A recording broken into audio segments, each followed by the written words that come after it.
You found it. Your home for the best content on your favorite team, the Fighting Tigers of LSU. Do us a favor, subscribe to the channel, leave your comments below, and be sure to smash that like button.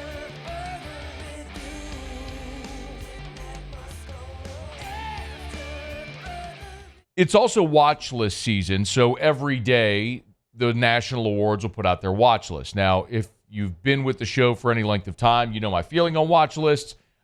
It's a bigger condemnation on your player at that position if they're not on the list than it is a credit if they are on the list, because roughly half of all the players at that individual position, or half of the schools are in the country, are represented. It's like 40, 50, 60 guys on watch lists. So, like, if you look at the Mackey Award for the best tight end and your guy's not on it, that's generally a bad thing.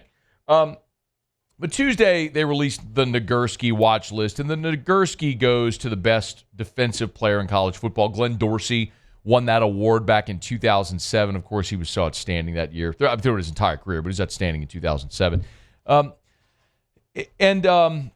Whit Weeks was on the Nagurski watch list, as well he should be. Whit Weeks was second in the SEC in tackles a year ago. He was ninth in the country in tackles a season ago as a sophomore.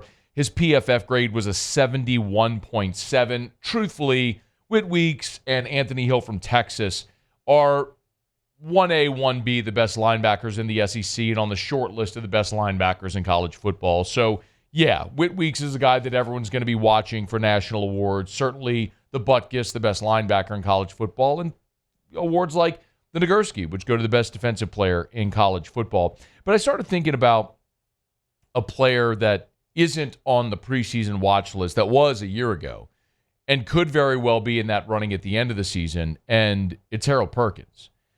And it's so interesting because our conversations about Perkins this offseason have been so quiet relative to each of his first 3 years in Baton Rouge. Remember, he came to LSU as a five-star with a much ballyhooed recruitment. And he picked LSU after flipping from Texas A&M. He, as a freshman, becomes a freshman All-American and first-team All-SEC. Not freshman All-SEC, first-team All-SEC as a freshman in 2022. And everyone sort of wondered, what do you do for an encore? And while he tried to play off the ball in 2023, and they tried it there and moved him eventually. But the productivity was good, but it was the worst defense in LSU history. And even still, Harold Perkins was second-team All-SEC as a sophomore in 2023. Well, going into last year, Blake Baker's first season at LSU, there was this conversation about how they were going to use him for the second consecutive offseason. It was, can he play off the ball? Remember, this was Blake Baker in the spring of 2024, a year ago, last spring, when they were trying again to make Harold Perkins an off-the-ball linebacker. And Blake Baker was kind of lobbying why it could work. And remember, this happened? We're going to find out what he does best. He can play inside linebacker. He's grown exponentially, and it's hot in here. Like, as Blake Baker is saying Harold Perkins can play inside linebacker, the alarm sound. It's like there was like a real-life BS meter going off. And so they kind of made the decision last year that they were going to use him in a multitude of different ways, and part of that was going to be off the ball.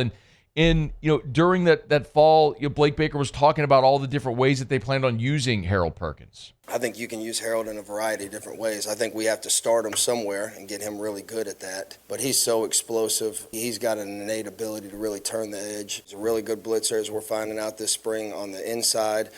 He's really good in coverage. So there's not much that the guy can't do. We just can't overload him with all that right now. We're going to find ways to utilize his skill set best and hopefully put him on their worst player every single week. So we have a lot of big plans for him. That's fine. That's fine. Okay, so again, they had an idea, which was part of it was going to be off the ball, but you heard Blake Baker say it. Our plan was put him on their worst player every week and use him in a lot of different ways. Well, we never just got to see that manifest because he was injured in week 3 against UCLA. But remember also, Harold Perkins was at SEC Media Days last year, and he was picked to be the preseason SEC Defensive Player of the Year last year. So there was so much conversation around Harold, but after the UCLA injury, it's been a little bit of out of sight, out of mind. He missed the remainder of the season. He was still rehabbing, so he didn't go through spring practice. So all of that conversation around Harold Perkins has just been muted. And we've spent so much of the offseason talking about all of the transfer additions on defense, and justifiably so.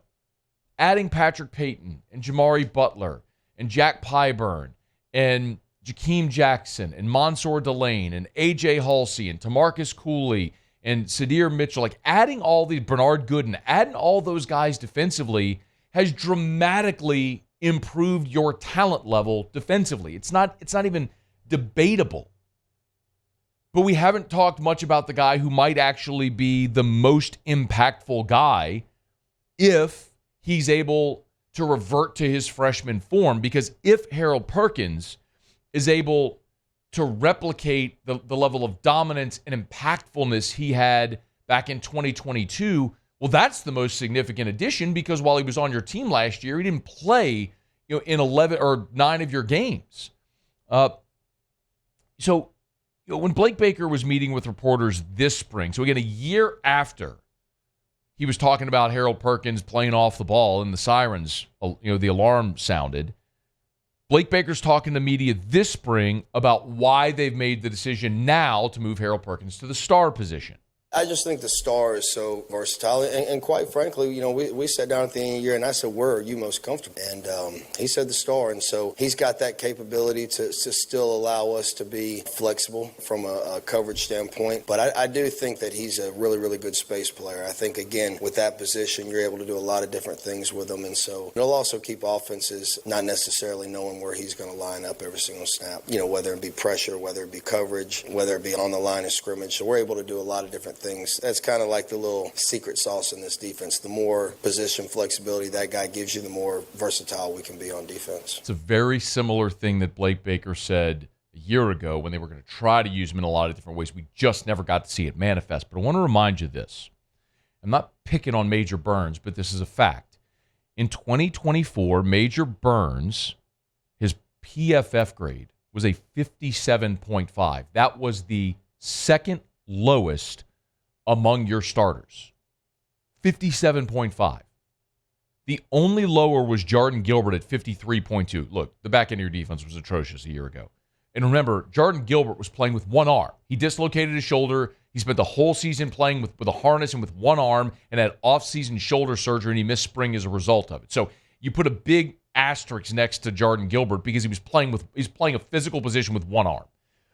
Major Burns was a veteran guy who had a PFF grade of 57.5. By comparison, Deshaun Spears, a true freshman, his grade was 61.1. He got benched. Kylan Jackson was at 66.5, and he transferred. So you had a guy in that position who was arguably your worst defensive player a year ago. I'm not picking on him. It's just the reality of it. So now you're taking a spot that was maybe your most glaring weakness defensively, and you're putting a potential All-American, a former All-American, in that spot. The question is, can Harold Perkins revert to form? Is he healthy? Is he comfortable in that star spot? Can he revert to form? If the answer is yes, then that may actually end up being the most impactful addition to this defense. And if that helps LSU get to the point where we hope they can be with their team goals and Perkins' statistics follow, then Perkins is a guy at the end of the season that's going to be on the watch list for the Nagurski and a lot of these awards, because we've seen what the physical ability is for Harold Perkins when it's right and when he's in the right spot. So if he's healthy and he's in the right spot and this defense is improving and they can do what Blake Baker said and find a way to put Harold Perkins on the other team's worst guy every week, then you create some real mismatches. You tilt the field. You change the math. And he could be a guy finally primed for that massive season we've all been waiting for since that explosive freshman season. Harold Perkins. See if when LSU hits the practice field on Wednesday, Harold Perkins is on the practice field for the first time since tearing his ACL against UCLA back in September a year ago. And maybe, just maybe, finally realizing the potential that we all know is buried deep within it. Hey, thanks so much for watching. Please leave your comments. I love to interact. And be sure to hit the red subscribe button below.